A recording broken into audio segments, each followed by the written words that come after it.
Très bien, on va commencer la dernière session de cette matinée. Alors, c'est Hicham Bouali qui va nous présenter pour son entreprise One Identity au stand B13 une plateforme unique d'identité et de sécurité. C'est à vous. Merci beaucoup. Bonjour à tous. Vous m'entendez? Bonjour à tous. Aujourd'hui, nous allons donc parler de One Identity, de la plateforme de sécurité, de nouveaux produits que l'on a au sein de la solution et finir par la suite sur une démonstration avec un cas d'usage que je vais vous décrire par la suite. Donc, qu'est-ce que c'est One Identity? Qu'est-ce que c'est One Identity, la plateforme unifiée basée sur l'identité? Donc aujourd'hui, One Identity est en train d'innover, d'investir pour adresser des éléments en termes de cybersécurité, notamment liés à l'access management, à la gestion des comptes à privilèges, mais aussi à la gouvernance et la gestion de l'identité. Donc cette plateforme, en fait, elle est basée sur un modèle ou un système de corrélation qui va permettre d'unifier une identité et aussi corréler l'ensemble des comptes qui existent dans les différents systèmes. Donc que ce soit vos systèmes de ressources humaines, vos systèmes de ERP par exemple, SAP ou d'autres systèmes de CRM, des applications qui sont métiers. Et le principe, c'est donc de lier, c'est de centraliser, c'est de corréler ces comptes sous une seule identité. La plupart des analystes disent que gérer ou gouverner une identité revient à un certain moment à gérer l'organisation dans son ensemble. Nous allons fournir pas mal de fonctionnalités built-in qui sont dans cette plateforme, notamment pour les comptes à privilèges, la gestion des cycles de vie de l'utilisateur, l'arrivée, le mouvement au sein de l'organisation, mais aussi au départ. Et on se base sur un ensemble de connecteurs qui sont disposés dans les solutions afin de permettre cet échange, afin de permettre la gouvernance et la gestion des applications. On a aussi pas mal de modules d'analytics, donc qui vont analyser en quelque sorte l'évolution de nos identités dans les différents systèmes, notamment avec les différentes intégrations avec les produits de One Identity. On va pouvoir juger une identité à risque, on va estimer, calculer le risque et donc le reporter à une solution de gestion d'identité pour prendre des mesures et lancer des process particuliers. En termes de déploiement, donc, on va se retrouver sur une flexibilité de déploiement, c'est-à-dire nous allons avoir des solutions qui sont on-prem, qui sont dans le SaaS, ou on peut aussi les avoir dans un modèle qui est complètement hybride. Donc, ce que je présente ici, c'est une vision, c'est un modèle qui est centrique sur l'infrastructure. Et c'est ce que pas mal d'organisations avant adopté, c'est-à-dire on va gérer les comptes à privilèges avec des solutions propres aux comptes à privilèges.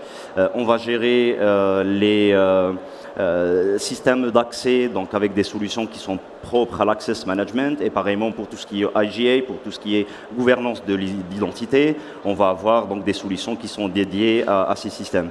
Ce qui revient donc à quelque sorte sécuriser et hardener les endpoints au lieu des privilèges qu'on va voir dans l'autre modèle que One Identity a réfléchi et que je vais vous présenter par la suite. Donc cette façon de gérer par silo donne forcément une certaine friction dans le sens où on va avoir assuré un certain niveau de sécurité sur les comptes à privilèges, sur l'access management, sur les identités. Donc l'effort en quelque sorte serait dédoublé sur l'ensemble des systèmes que l'on gère. Et bien sûr, ce qui nous impose en quelque sorte d'avoir un modèle qui est en always on privilege, c'est-à-dire on va garantir, on va toujours mettre en place des privilèges d'une manière permanente, ce qui ne correspond pas parfois dans des modèles de zero trust par exemple. Donc avec le modèle unifié qui est basé sur l'identité, donc ce que je présente dans cette image, c'est un modèle émergent qui va mettre l'identité au centre de notre gestion, au centre de notre gouvernance, avec bien sûr les identités, les applications et les données qui sont adressées comme une seule. Ce modèle va permettre bien entendu de tout vérifier à un certain moment. Et bien sûr, par rapport, ou en contraste par rapport à l'ancien modèle qui est centré sur l'infrastructure, on va plutôt dans ce modèle ordonner les privilèges, donc on va plutôt se focaliser sur qu'est-ce qu'une identité a comme permission, qu'est-ce qu'elle a comme habilitation, qu'est-ce qu'elle a comme privilège dans les systèmes. Ça va nous permettre bien sûr d'assurer une certaine corrélation, une certaine visibilité sur l'ensemble des permissions et l'ensemble des habilitations qui sont définies dans les différents systèmes et réduire donc en contrepartie toute la partie friction qu'on peut l'avoir. Et bien sûr, c'est un modèle qui permet d'assurer le just-in-time privilege. Donc, je vais donner les privilèges qu'au moment où on en a besoin. C'est-à-dire au moment d'accéder à une application, on peut autoriser l'utilisateur, donner ses privilèges à l'utilisateur et les enlever, les supprimer, déprovisionner dès qu'il aura fini, bien sûr, l'utilisation de cette application. Donc, OneIdentity présente un portfolio assez large. Aujourd'hui, je pense que nous sommes le seul éditeur qui adresse l'access management, le privilege access management et l'identity governance avec aussi des solutions qui vont gérer la sécurité dans vos directories AD ou Azure AD. On peut commencer là où l'on souhaite, donc si on a un projet bien entendu sur l'access management pour gérer la fédération, pour gérer... Ah, sorry, il y a quelque chose qui s'est arrêté. Ok, merci. Donc pour gérer la fédération, par exemple, on a un projet de single sign-on. Nous avons fait récemment l'acquisition d'une entreprise Wallogin, donc qui va nous permettre d'adresser ce genre de fonctionnalité ou ce genre de cas d'usage. Pareillement, si on a besoin de gérer notre compte à privilèges, c'est-à-dire les comptes d'administration, les routes qui sont définies dans les différents systèmes, pour soit gérer la rotation de leur mot de passe, par exemple, soit imposer une certaine complexité de mots de passe, ou d'ailleurs gérer la session à laquelle ces comptes à privilèges y accèdent. Donc nous avons une solution qui s'appelle Safeguard, qui permet de traiter justement ces cas d'usage. Bien sûr, si on a un Active Directory ou un Azure pour assurer une certaine délégation d'administration, un des challenges, je dirais, dans l'AD ou l'Azure AD, c'est tout d'abord avoir une administration centralisée. Donc on va avoir des équipes, des outils qui vont traiter séparément Azure et Active Directory. Nous, on va pouvoir, bien entendu, donc, centraliser l'administration et la gestion de ces directories. Mais pareil, si on veut offrir un modèle de délégation, parfois dans l'AD, on a besoin de donner plus de permissions, plus de privilèges par rapport à ce qu'il en faut pour gérer une entité, une unité organisationnelle particulière. Donc, il y a un produit qui s'appelle Active Roles qui permet justement de gérer la sécurité au sein de l'AD. Et bien sûr, pour finir, sur la partie IGA ou Identity Governance, nous avons un produit qui s'appelle OneIdentity Manager pour permettre de gérer nos identités, donc gérer l'ensemble des cycles de vie, mais aussi assurer toute la partie provisioning vers les différents systèmes. Donc, ce sont bien sûr des produits qui vont adresser chaque problématique, mais il y a une intégration forte qui a été faite entre les différents produits, c'est-à-dire à partir d'un certain produit comme Identity Manager, on va pouvoir récupérer des informations des autres solutions pour avoir une gouvernance assez unifiée et centralisée. Donc, pour le cas d'usage d'aujourd'hui, je voulais présenter quelque chose qui sort en quelque sorte de l'ordinaire en termes de gestion d'identité, qui est la gestion des cycles de vie, l'arrivée, le mouvement ou les départs, le provisioning. Je vais plutôt prendre une approche métier dans le sens où on a des responsables d'application qui veulent à un certain moment intégrer leur application dans des systèmes de gestion d'identité. par intégrer, c'est-à-dire assurer une certaine gouvernance, appliquer des règles de conformité, appliquer des campagnes de recertification par exemple, mais aussi mettre à disposition l'accès à ces applications. Comment je peux demander tel rôle, tel profil pour accéder à cette application. Donc l'approche elle est plutôt métier, parce qu'au final il n'y a que les métiers, il n'y a que le business qui connaît ce que fait l'application, quels sont les droits qui sont nécessaires dans cette application. Et dans One Identity Manager, on a un nouveau module justement qui est sorti dans les dernières versions de la solution qui permettent justement la réalisation de ce cas d'usage. OK.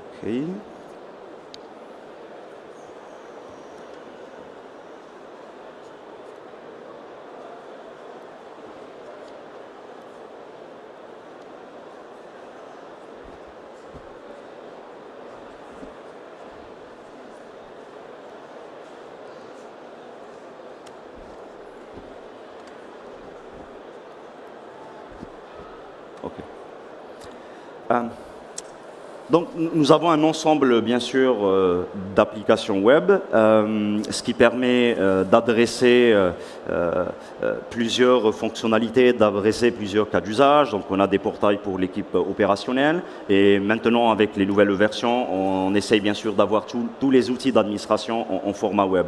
Donc, si je vais aller dans un portail d'administration ou un portail pour l'utilisateur final, bien sûr, c'est un portail qui est complètement configurable, qui est complètement customisable pour répondre à une certaine charte graphique qui peuvent parfois être imposées par les organisations. On supporte plusieurs mécanismes d'authentification.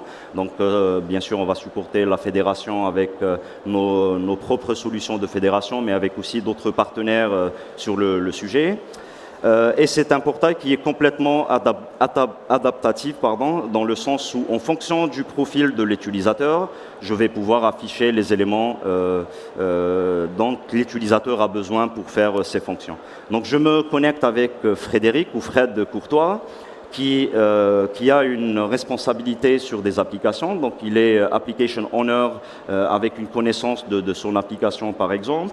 Et il a bien sûr la possibilité de faire des demandes de self-service comme n'importe quel utilisateur final de l'organisation. Donc, Fred, il a déjà intégré, il a déjà fait l'onboarding de l'application dans la solution d'Identity Management. Il a besoin, bien entendu, de créer, par exemple, une nouvelle application. Ici, on peut définir, par exemple, des icônes, charger des images s'il faut. Il gère une application qui s'appelle Planning. Planning Tool, par exemple. Donc, on peut assigner un service catégorie qui permet en quelque sorte d'organiser les applications qui peuvent être demandées ou les accès dans les applications qui peuvent être demandés dans la solution.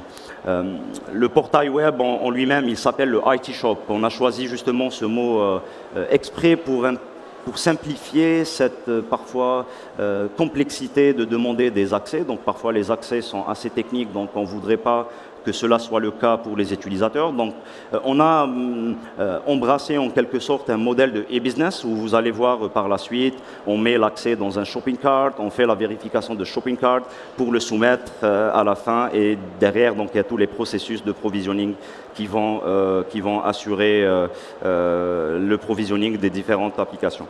Donc ici, je peux donner un nom, un manager par exemple pour l'application. Je vais mettre le même utilisateur, Fred Courtois. Nous pouvons définir bien entendu un rôle de owner qui sont les responsables, qui sont les owners de cette application. Donc on peut créer un modèle de rôle qui peut dire que toutes les personnes qui font partie de ce rôle vont bien entendu pouvoir gérer, vont bien entendu pouvoir manager cette application. Et donc par la suite, il faut donner bien entendu pas mal de paramètres. Donc ce qu'on peut voir déjà, c'est qu'un progrès au sein de cet onboarding. Donc on voit que l'application a été créée, des managers sont définis, mais on voudrait aussi voir quels sont les shops sur lesquels on va mettre les différentes habilitations de cette application, par exemple. On peut ajouter, bien sûr, d'autres éléments qu'on va voir dans quelques secondes. Donc déjà, il y a un schéma qui commence à se créer pour montrer les liens qui sont créés lors de cet onboarding.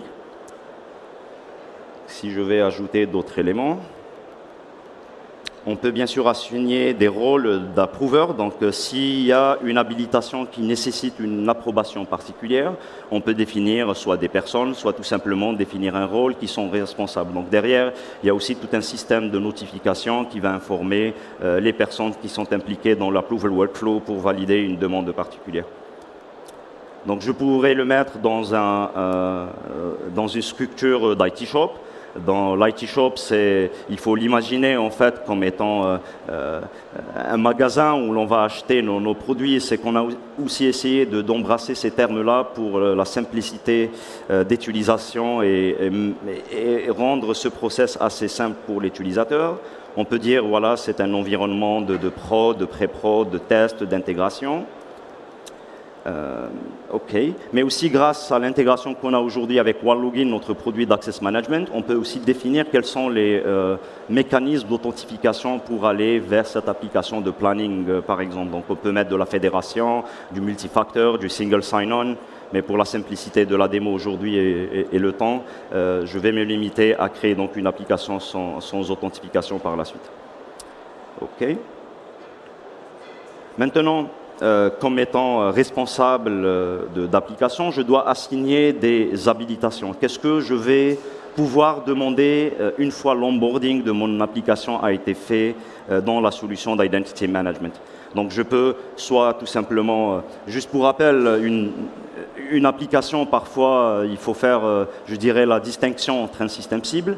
Une application peut avoir des habilitations dans un système X, comme elle peut avoir aussi des habilitations dans d'autres systèmes. Donc, ce qui fait qu'une application peut être transverse, peut être partagée par différents systèmes cibles, par différents directories, par exemple. Donc, soit on peut assigner ce qu'on appelle dans One Identity Manager des system roles, des ressources, des system entitlements, ce qui revient donc à assigner des habilitations. Et ici, je peux faire, par exemple, des filtres pour choisir que l'Active Directory. Supposons que le modèle d'autorisation de cette application et l'Active Directory, bien sûr, il peut être lié à d'autres systèmes qui sont au préalable gérés, qui sont au préalable synchronisés par l'outil de gestion d'identité, par exemple.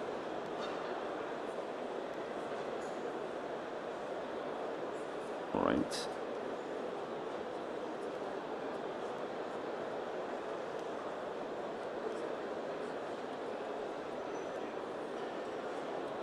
OK, donc si je fais une recherche sur les habilitations que je connais, sur les profils, sur les permissions qui donnent accès à cette application, j'ai prénommé cela par FIC underscore quelque chose, et on va récupérer, par exemple,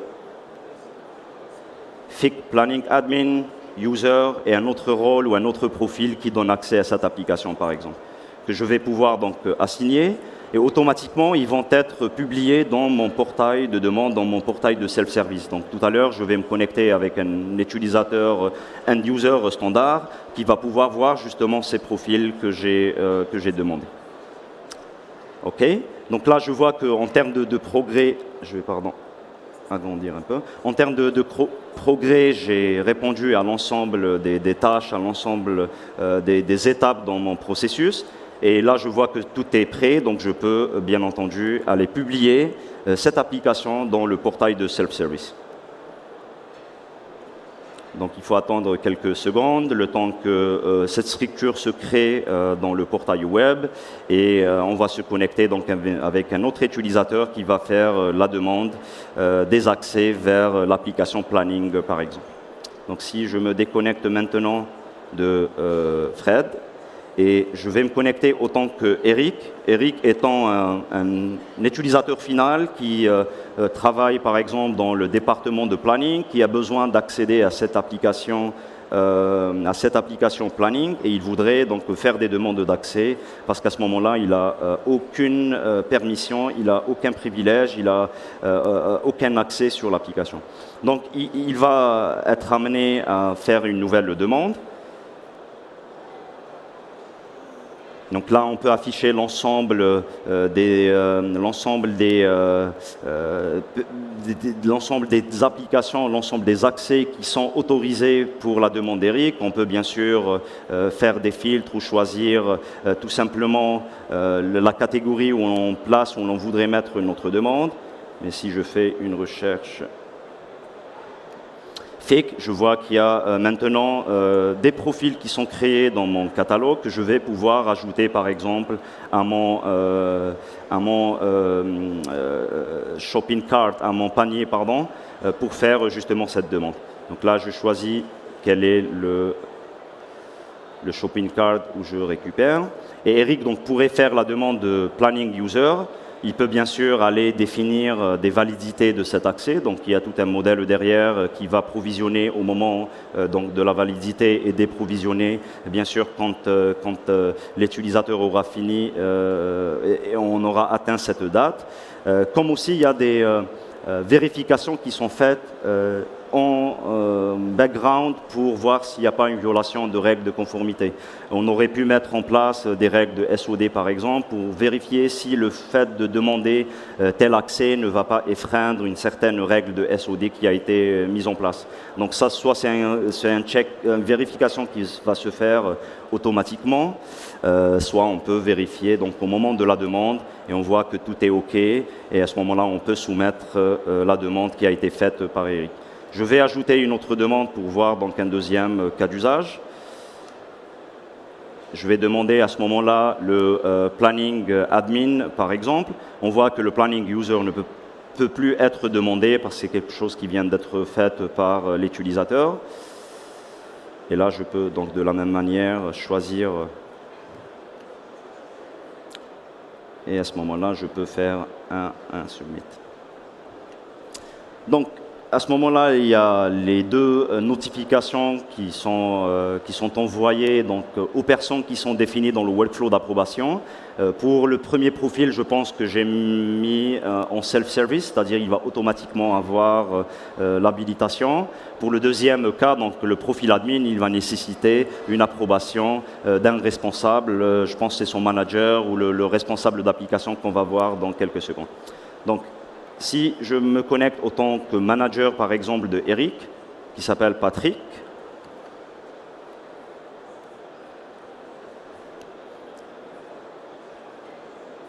donc on peut voir, il a des demandes qui sont en attente, il a des cas de recertification à approuver, par exemple. Pour le cas d'aujourd'hui, on va voir juste la demande qui a été faite par Eric, qui devrait théoriquement arriver dans quelques secondes.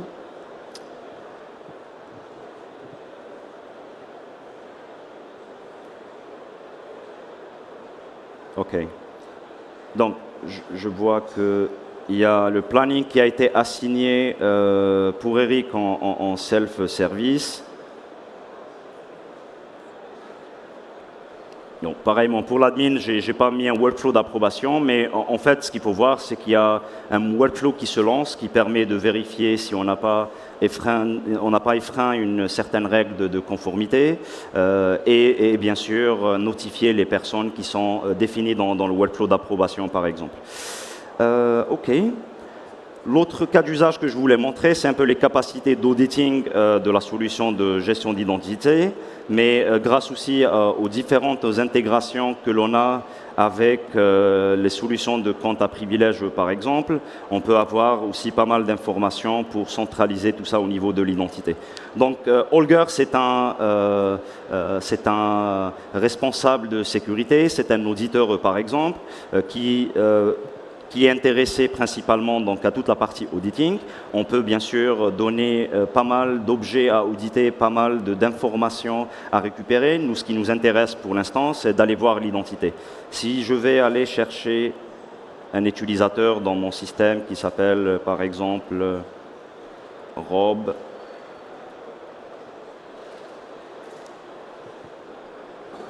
donc on va avoir pas mal d'informations qui vont s'afficher, mais ce qui est important, c'est qu'à un instant T, je peux savoir exactement quelles sont les différentes valeurs des différents attributs de mon utilisateur, à quelle organisation il appartient. Bien sûr, dans les, je dirais, best practices de la gestion d'identité, on voudrait toujours hériter les habilitations en fonction de notre relation organisationnelle, mais aussi, je peux voir tous les comptes qui sont liés, qui sont corrélés à cette identité. Donc je peux voir que Rob, il a un compte dans l'Active Directory, il a un compte dans un autre domaine Active Directory, il a par exemple des comptes qui sont dans les annuaires LDAP, il a des mailbox. Donc je peux savoir exactement quelles sont les différentes habilitations qui sont définies pour mon utilisateur. Et pareillement, je peux bien sûr voir tout ce qui est historique sur cette identité. Je peux voir quelles sont toutes les modifications qui sont faites, soit au niveau des valeurs d'attributs, soit au niveau des relations organisationnelles, soit des modifications. Donc tout changement, toute information qui concerne mon identité, on va pouvoir la récupérer sur des graphes qui sont assez explicites pour l'utilisateur.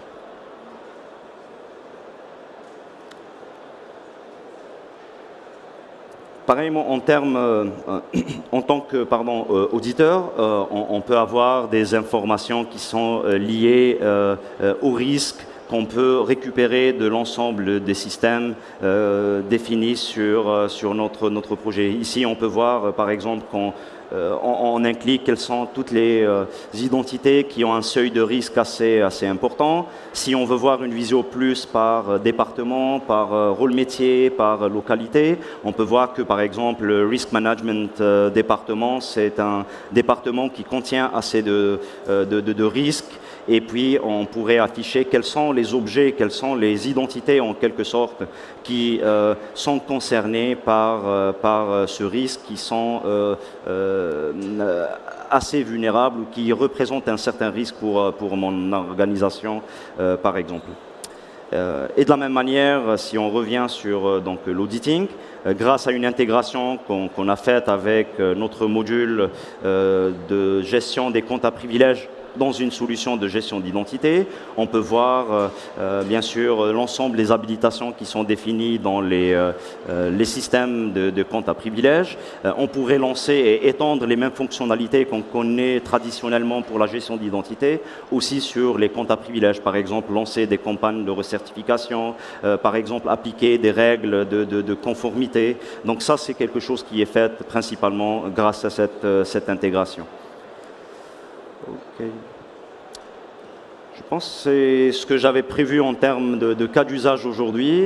J'ai laissé un peu de temps pour des questions. Est-ce que vous avez des questions pour l'instant? Si vous avez des questions, je passe le micro. N'hésitez pas à lever la main.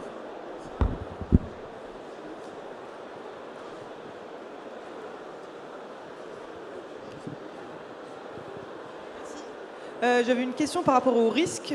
Comment vous les calculez? C'est sur la base des règles SOD ou vous avez d'autres paramètres? Alors, merci pour la question. En fait, le risque étant un attribut attribué à l'identité. Et c'est un risque qui est calculé en fonction de plusieurs critères. Donc ça peut être effectivement suite à une violation de règles de conformité, à une règle de SOD où l'on a défini bien entendu un index de risque qui va être récupéré et calculé au sein de l'identité. Bien sûr, on peut appliquer des contrôles de mitigation s'il y a des mitigations à faire lors de cette violation. Un risque pourrait être calculé en fonction du nombre d'habilitations que l'on a sur une identité, en fonction aussi du type d'habilitation. Si j'ai par exemple un groupe domaine admin sur AD, donc ça peut augmenter le risque de l'utilisateur. Donc, pour répondre aussi d'une autre manière à la question, on a deux façons de calculer le risque. Donc, soit il est basé sur tout ce qui est assignation, tout ce qui est relation, soit il est basé sur tout ce qui est fonction au sein de la solution de gestion d'identité. Si je suis un manager, un responsable de département, je peux avoir un index de risque qui est assez bien sûr différent et qui peut être calculé. Un des cas d'usage que l'on a réalisé justement avec l'intégration de Safeguard, qui est notre solution de PAM, si par exemple on est dans une session Et il y a cette session qui a été terminée parce qu'il y a un comportement qui n'a pas été un comportement inattendu, il y a un comportement différent. Donc on peut récupérer cette information depuis des outils, des solutions de gestion des privilèges et les calculer, les lier à l'identité. Un autre cas d'usage qui est lié à l'access management, par exemple. Donc, dans OneLogin, on peut savoir si un utilisateur se connecte depuis la France et 5 minutes après, il fait une connexion depuis un autre pays. On peut juger que ce comportement est assez suspicieux et du coup, on peut récupérer l'index de risque, on va le fournir à une solution de gestion d'identité pour par la suite lancer des processus de déprovisioning, de désactivation, donc en fonction de ce que l'on souhaite réaliser. Est-ce qu'il y aurait une autre question?